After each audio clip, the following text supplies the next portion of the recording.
Hello and welcome to Maidens of the Spear, where we talk about the Wheel of Time and we have a really good time. And today, I'm having a really good time with my really good friend Vic, who has not read the Wheel of Time books. No. And Vic is giving us a non-reader review of the Wheel of Time TV show.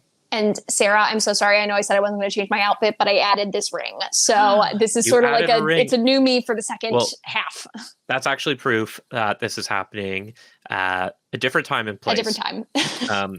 I'm also wearing a ring. This is my focus.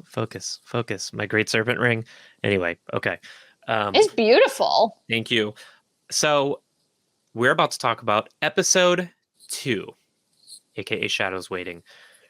Vicolis, my dear friend, what are your thoughts on... So, opening scene, episode 2, we are introduced to the White Cloaks, and specifically, we're introduced to Eamon Valda.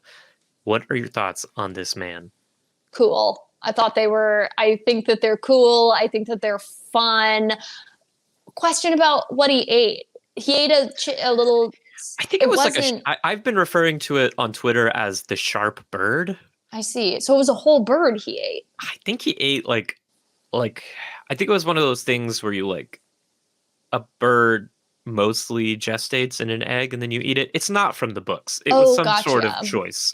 I understand. Well, that is a delicacy in some places. It's like pickled bird eggs and things like that. Are they usually sharp? I'd never heard of them being sharp, but whatever. Don't have an answer to that, but okay, cool. Honestly, I thought it was fun. It was fun that it like makes your mouth bleed, but in a good way is how he was describing it, which was fun. Yeah. Do you like this man? I think he's fun. And listen, I know before you described him as a really, really bad guy, but I don't know. I think there's something interesting, and I'm just looking forward to getting to know about him a little bit more because he's keeping things interesting. He's gonna keep those Aes Sedai on their toes, and I just think that's kind of fun. Question: Yes. Do Aes Sedai's magic only come out of their hands? That seems to be the implication of that scene. I hate that so much. Do you want to know the answer? Yes.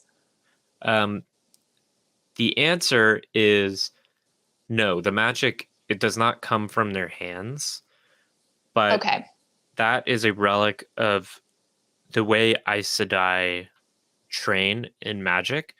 The magic doesn't come from their hands, but they use their hands as sort of a mental focus to help with the visualization of what they're doing. Gotcha. And so a lot of them find it nearly impossible to channel without doing the hand motions associated with the weaves. I see, but it's not impossible to do it without. It's not impossible. Okay. Yeah, so, the magic is not coming from the hands. It's not coming from the ring. Gotcha. So we have sort of like a kind of like a weaker Aes Sedai that got caught here. Potentially. It's kind of a... Poor guy. Yeah. So Eamon Valda gives his little speech about the sharp bird. Mm-hmm. Takes the ring off the hand. Which was in the trailer. Yeah. So overall, just thoughts on him? I think he seems kind of cool. He's cool. I'm sorry. Right. I do think he seems kind of cool. You're free to think whatever you want. I think he's going to be like an Umbridge type character, like from Harry Potter, where it's sort of like very rule oriented, very like by the book. I think he's going to be a bad guy. I don't think he's going to have a big turn redemption moment at any point. And honestly, like, I don't know, in a series, you love that. Yeah. It's important. And I think it's fun to have a bad character that just like is just as bad. Yeah. Really has like that concrete, like set of beliefs, and maybe it serves them for a purpose, or maybe it's just what they really believe, but just fun. You got to love people that have like tripled down on their convictions. There you go. So then we join our intrepid adventurers. They are like being chased by Trollocs. They get to a ferry. And woof, woof, meow. This scene. Yeah, this scene. So what are your thoughts on this scene? Well, because I had the same question that all of our adventurers had, where they were like, how could you just let that guy die? So essentially, right.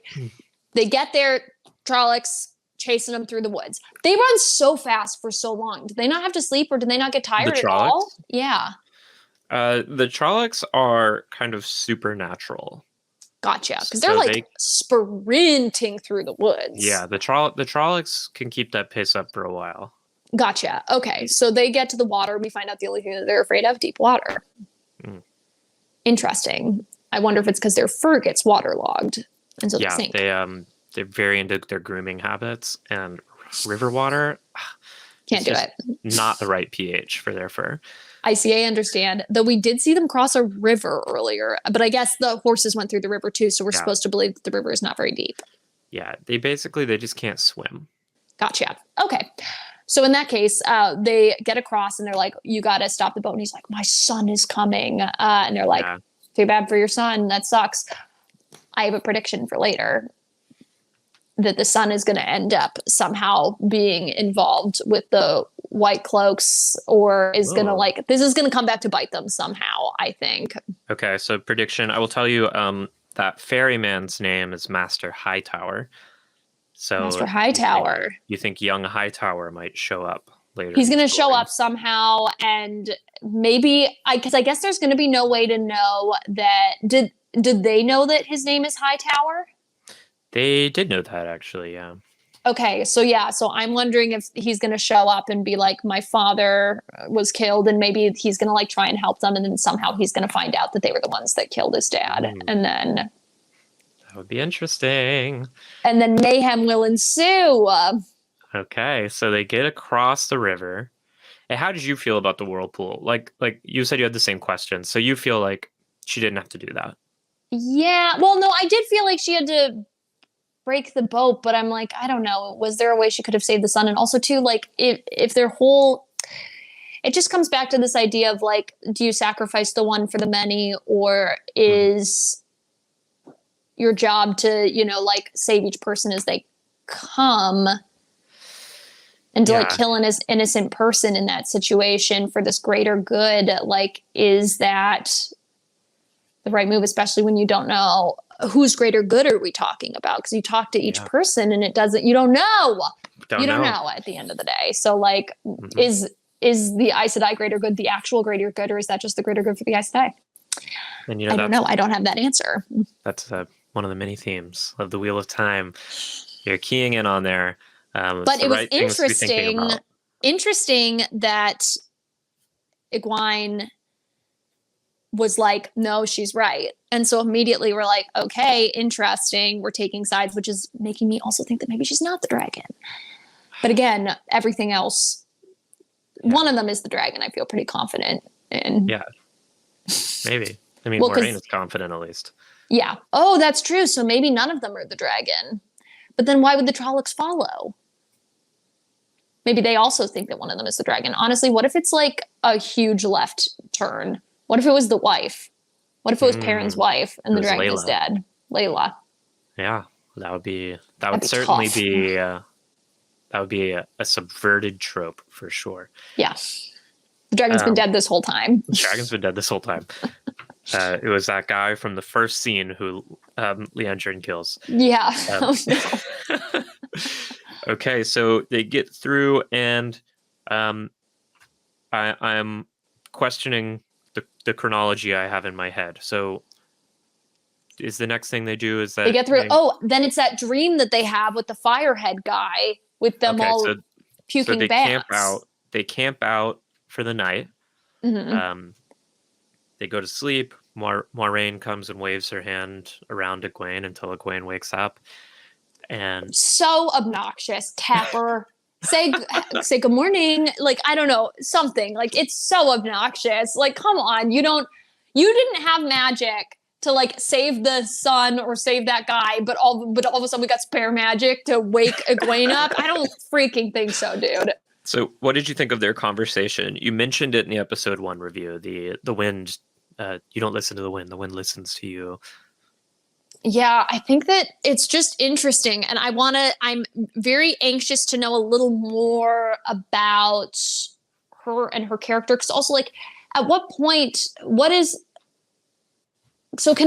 can people with powers not ever show up at the White Castle and then there be an issue because they like gain too much power. So can there be women with magic who don't ever go to the White Castle? It's a good question. So that's my question is because does the White Tower get it wrong? It seems like yes. Do you want to know the answer? Yes. I'll tell you this. The Aes Sedai consider themselves like the sole possessors of true magic. First mistake. First mistake. Okay. Interesting. Mm-hmm. And so they have this talk. And what did you think was going on with that blue gem and like the pulsing? Oh yeah, because she was like, the first two were me, but the last one was you. I am just wondering if that's like, because you said that you don't necessarily need that to do magic. It's just like ritualistic for a lot of Aes Sedai, and so then it's part of like how they end up doing magic. So I am wondering if it's some sort of magic conductor. The stone. Yeah. Yeah. Could be interesting. Yeah, that was definitely one of the scenes where it's a direct reference to a scene from the books, but that was one where I was like, what are non-readers going to think is happening here? Yeah, it was a little confusing. Again, like, I don't have a lot of back knowledge, but I feel like just in having like broken down the trailer a couple of times, I feel like I even have like maybe a tiny bit more of an idea. Also, too, that's just my guess. I really don't know, but it sounds like maybe that is correct. Could be. So they have that talk. Rand, okay, I'm out here to sleep alone. Little bitch. I hate him. I hate him so much. Like everything about him. Where like oh God, yeah. Sorry, continue. Okay, and then he has a dream where he chokes on a bat. Good. And and then he sees. How do you like that bat, Rand? How do you like that bat? I hate him. And then he sees Mr. Fire Eyes. What'd you think of what's that all that about? feel? I was like, at first I was like, oh, is that our sandworm in a cloak? And then I was like, no, I don't think so. I think it is. By sandworm in a cloak, I believe, Vic, you're referring to the Murdral. The Murdral, yes. Yeah, okay. I just finished Dune, and I love Dune. It's okay. I'm just clarifying for the audience. Dan. I keep forgetting Dan's name, and that's a problem, because I do really like Dan. So I thought it was Dan at first, and I was like, no, I don't think so. I think it's something more sinister. Is that the Dark One? Is it the Dark One? I don't think so. I'd be disappointed, honestly, if that was the Dark One. If that was the Dark One, just like a guy in like the dressed like Neo from Matrix, like that'd be really disappointing. So Rand wakes up and, oh, what's that? There's a dead bat there. How'd you feel about that? I was like, that was the moment where I was like, I'm so scared that you're the dragon. Because honestly, my thought, even though we had just seen that whole scene, was that he'd turned into a dragon at night and then eaten a bat and then got back to sleep, and then it was like, whoa, what's this? Yeah. Oh no, we lost Vic. Hello. I'm so sorry. That was so weird. It literally was just you're getting too close to the truth, and then it kicked me off of the stream. Yeah, you're getting too close to the truth. So never again shall we discuss Rand transforming into a dragon. Into a dragon at night. Yeah. Listen, I know it's probably not right, but I was just kind of like, something's going on. But it is this idea of, I wonder, and it feels like maybe the kind of thing where, and this is just like, I have no information to back this up, but here's what I would love to have happened, where it's this idea of like entering some sort of like a dream or a middle realm or state or something like that. And then like he can interact with that middle state and then bring things back from there. Does that make any sense? Where it's like maybe like saying, okay, like a shadow realm or something like that. Like a dream realm. But then we find out that all of them had that same dream, right? Mm-hmm. What's going on? A lot of dead bats. Yeah. Okay. So they move on. Rand throws a little tantrum. Yeah. And like, come on. We're all in this together. Literally, you are not special in any way, shape, or form. Everybody has been through this. Everybody's doing the exact same thing as you. Yet somehow it's so much harder on you. It was you and your dad. You're fine, Rand. Everyone else actually had things that they had to give up and lose. That's true. Your dad is fine too. It's not even like he died. He got healed. Yeah, you didn't axe your wife in the stomach. Honestly, you've been through nothing. You know nothing, Rand. I'll tell you, the chat finds your Rand hate very entertaining. As they would. Who's with me? Honestly, who's with me here? I'll tell you, a lot of people hate Rand at the beginning of the story. Rand has a lot of growing up to do. They all do. Yeah. So I will just put it this way: I can't see myself liking him better. Yeah, we'll see what happens. That's my prediction: is that I'm going to hate Rand the entire time. Is my next prediction. You very well might. A lot of people do. Okay, great. So then they go on. They encounter. Oh, that Rand throws a tantrum. Matt's like, "Oh, the lady does throw fireballs. Let's try not to get on the bad side." What do you think of the actor who plays Matt? Really a toss-up. Like I went back and forth with him both of the episodes. The parts where I like him most is in the moments where he's helping his family and dealing with his sisters, honestly. Then he does dumb stuff like freaking touching the box later on, which I guess we'll get to when we get to, but it's just like, come on, man. But what do I think of the actor himself? There is moments where I'm like, oh, this is great. And then there's moments where it just, to me, is sort of like a little bit fading, but I think maybe that's more of the character than it is it's hard to tell. The actor himself. Whereas like Perrin, the whole time I'm like, yes, love this. Yeah, no, Marcus was great. Okay, they encounter the White Cloaks. And now we get White Cloak scene number 2. And how did you feel about this scene? I just love Rosamund Pike so much. And in this scene where she's sort of playing like meek loss, like, oh no, I'm so hurt. I'm just like, oh yes, I love this. Yeah. I thought this was a cool scene, though. Honestly, I have 2 big beefs with this scene. Big beef 1. The Hand, I'm assuming, is asking questions because Aes Sedai are not allowed to lie. So is trying to like catch her having to tell the truth, or like talking around in a way that makes it seem like she is lying. Mm-hmm. But also, like, he did a bad job. Yeah. There's so many other questions that he could have asked that, like, why was he asking like that? He absolutely could have just been more upfront. But also, too, like, why didn't she just slash everyone immediately? Because she is in immediate danger to herself and to the party. Why didn't she just slice and dice, Dyson style, with her air? Yeah, she could have thrown them in the old blender there. It's interesting. I had similar questions watching this scene. I tweeted out, in fact, if I were a White Cloak, I would just ask someone I suspected of being an Aes Sedai to say, I'm not an Aes Sedai. Yeah. Honestly, is there like, is it that sort of thing of like, it's the game for them and, you know, like they have to do it masterfully or it doesn't count? Like it literally makes no sense whatsoever. To play just a little bit of devil's advocate, or Shaitan's advocate, as we call it on this show, the White Cloaks don't believe that Aes Sedai can't lie.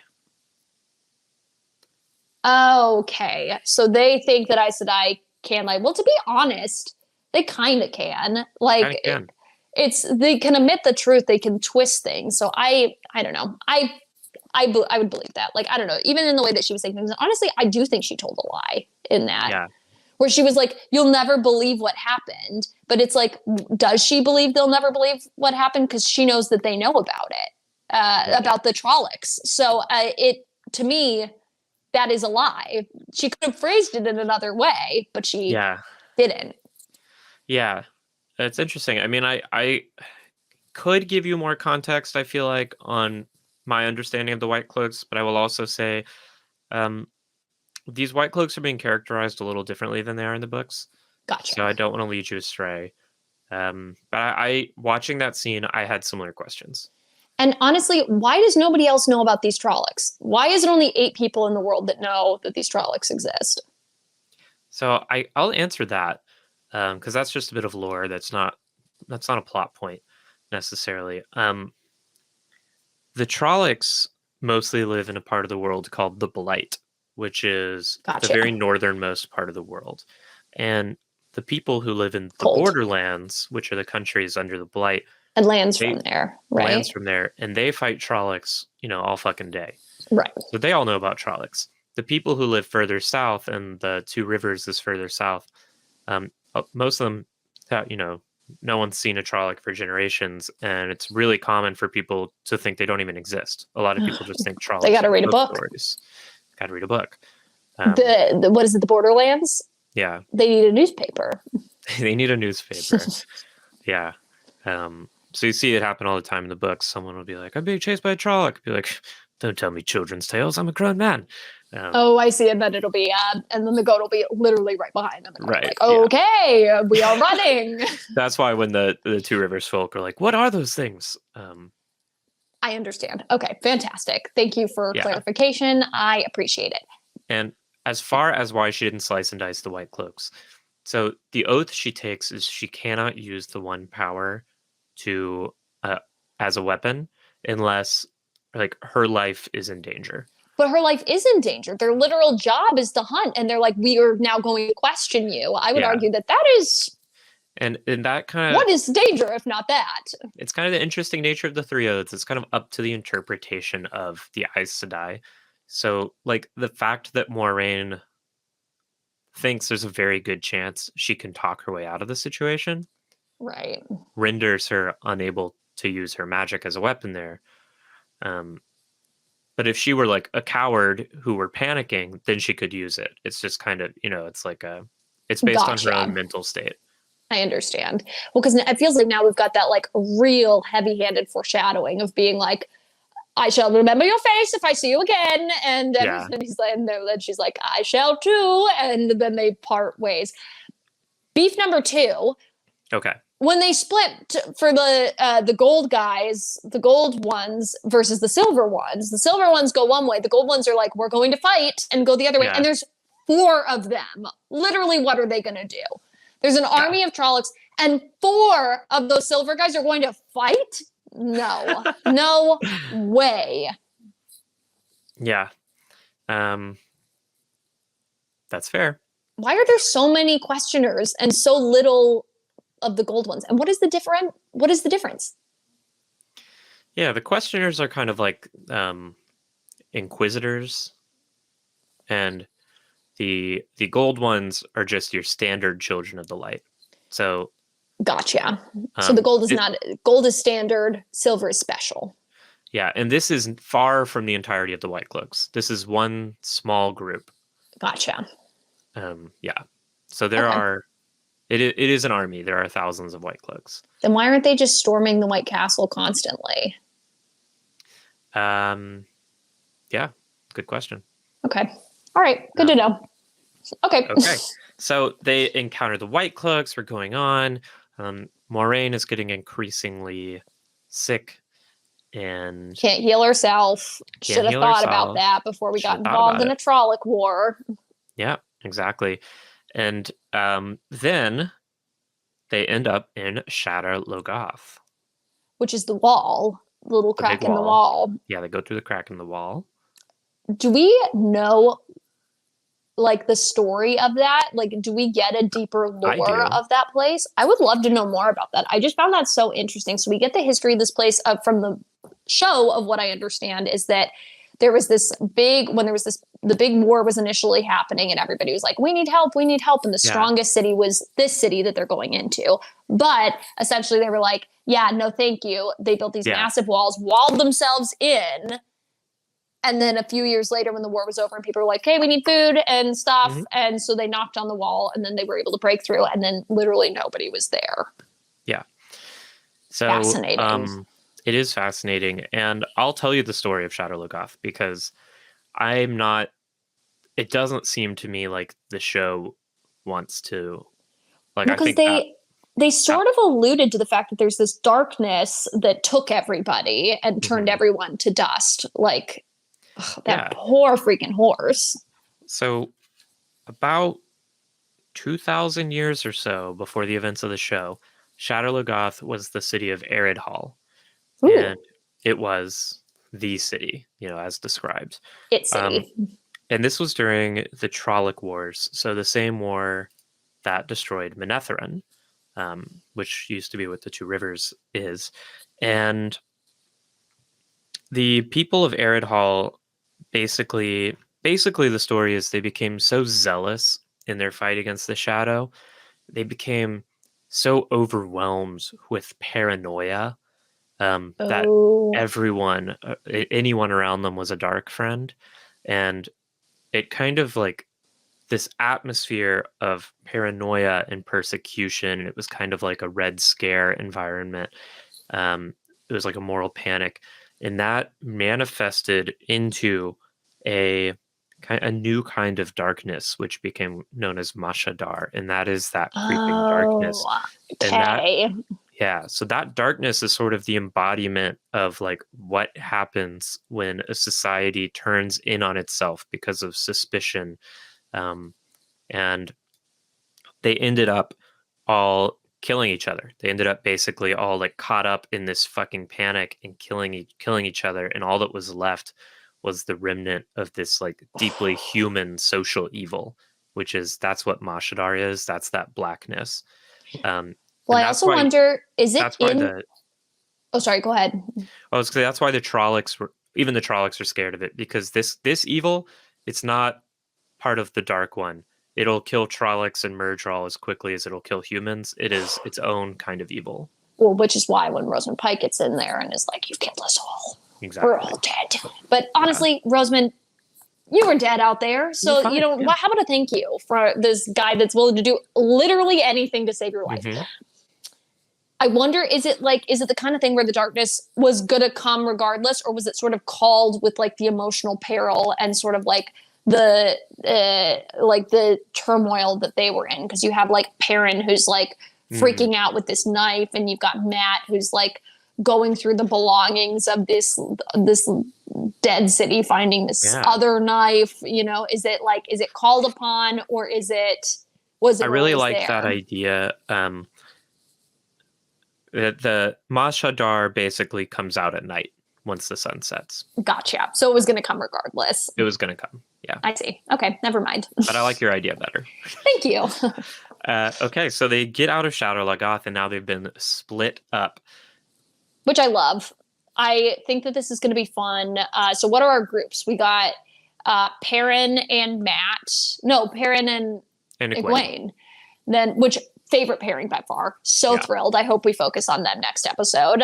Then we have our two. We got Rand and Matt. Who honestly, I hope everyone finds them. I hope the White Cloaks find them, and then as the White Cloaks find them, the Trollocs find them, and then they get screamed at by the Worm Cloak. Oh yeah.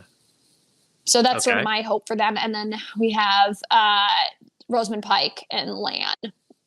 Mm-hmm. And Rosamund Pike still seems a little pissed, and I think she's wrong, if I'm being honest. Mm-hmm. And then she seems to be doing bad. Rose, she's doing bad. Ugh. Yeah. But good news. Oh. Nynaeve is back. Yeah. And Were you surprised? No, I thought she was going to be back. Because she's in the trailer so much. She's in the trailer a lot. She got a lot of prominent time in episode 1. And we didn't see her die. And I genuinely believe in big, sprawling books or lore or really anything. Anybody that's like introduced and has given backstory to, unless we see them die, they're not dead, in my opinion. Like, I need to see some sort of a death scene. Yeah. Or it didn't happen. Even if it's like they go into a back room and then there's blood everywhere and there's just like a chiffon glove. It's like, no, not dead. Not dead. I don't believe it. So Nynaeve is back, and you have not seen episode 3. So what are your predictions going forward? Oh, okay. So big predictions going through to this is obviously they're going to run into those freaking, what were they called again? The Boys of the Sun? the children of the light. Children of the light. Yeah, the boys of the sun. Sun boys are coming back. I am positive. The boys of summer. Boys of summer will be making their return to a theme park stage near you. I really think they're going to be around more, and they're going to be bad the whole time. I also do think that Rosamund Pike is a bad guy. Yeah, and kind of a Dumbledore-esque character, where like she's got her own agenda of what's going to happen, even if other people view it as like really terrible. I think that she's going to be kind of a bad guy, in my opinion. She could be. I think she's going to be a bad guy. The more I'm seeing, the more I'm like, you seem to have your own idea of what's good and what's bad. And I think that Rosamund Pike is going to turn out to be a little bit of a monster. Maybe a monster with a conscience. Like maybe she really will like Egwene and Matt and Perrin and not Rand, because nobody likes Rand. But I think, I think at some point, what's his face is going to die. Lan. Yeah. I think at some point, probably in this season, Lan is going to die. Yeah. He's very likable. He's really likable. He's really great, but he loves her too much and he cares too much. And I guess in a platonic way, but still he loves her so much and is so there for her, and she's taking him for granted. So I think that she's going to have to lose him in some capacity. Yeah. Okay. And you also made a prediction about Hightower Jr. Did I? The ferryman's son. Right. Hightower Jr. is going to come back with a vengeance. I think at first he's going to come back as a friend, realize what's happened, and then he is going to take down from the inside. Maybe he's going to be Lan's undoing. We're going to see. And I don't know if you seem to suggest you thought, so Nynaeve gets pulled off by the Trolloc. You don't think she's not dead. And you think maybe that Trolloc ends up being an ally? I think she's going to have a Trolloc friend that she's sort of like talked to. And because I think Trollocs too, like they're doing what they think is right. They're just trying to do their best too. Everyone's just trying their best. Maybe not everyone, but lots of people are just trying their best. You know what I mean? If you're in like the lower ranks, if you're just like a Trolloc soldier, you're just like being told to go places because you're like, this is what we have to do to like save our cause. You're not like inherently evil. You're just trying to do your job. They're rank and file. Yes, there's Trolloc plumbers, I'm sure. There's Trolloc engineers. There's Trolloc soldiers. And the soldiers are just doing their job. So I could absolutely see, like maybe Nynaeve, especially Nynaeve, because she's so great, really sitting one down and going, hey, here's what's happening from my perspective. And then the Trolloc being like, hey, this is what my perspective is.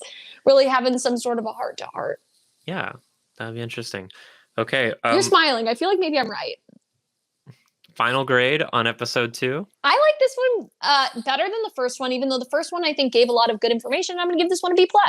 B+. All right, we'll take it. So we're averaging about an 86 so far between the first 2 episodes. What did you guys give it? We gave this one a B. Okay, great. So you also went up like 3 percentage I thought episode 2 was better than episode 1. Episode 1 just had some problems. But Vic, I'm so excited to hear your thoughts on episode 3, which you're about to go watch right now. I can't wait. I'm so excited. I really Vic, am. When we'll talk about that later. Okay, Vic. Thank you so much. Where can people find you? At VICMMIC all over the internet. And you should follow Vic because they're hilarious. Oh, thanks, Sarah. On all facets of the internet. You can find me on Twitter at Spear Maidens or on YouTube or Twitch at Maidens of the Spear. I really love your Twitter. Sorry. I know you were just about to do your outro, but your Twitter is really wonderful. Thank you. You should probably not follow it because it'll be filled with spoilers, but that's okay. I do. I still do. It doesn't make any sense. And I'll just retweet stuff sometimes just to be supportive. Well, thank you so much. This has been Maidens of the Spear, where we talk about the Wheel of Time and we have a really good time. Really good time! Really good time, Vic. And thank you all so much for joining us. Be on the lookout for Vic's review of episode 3 coming at you soon. Bye.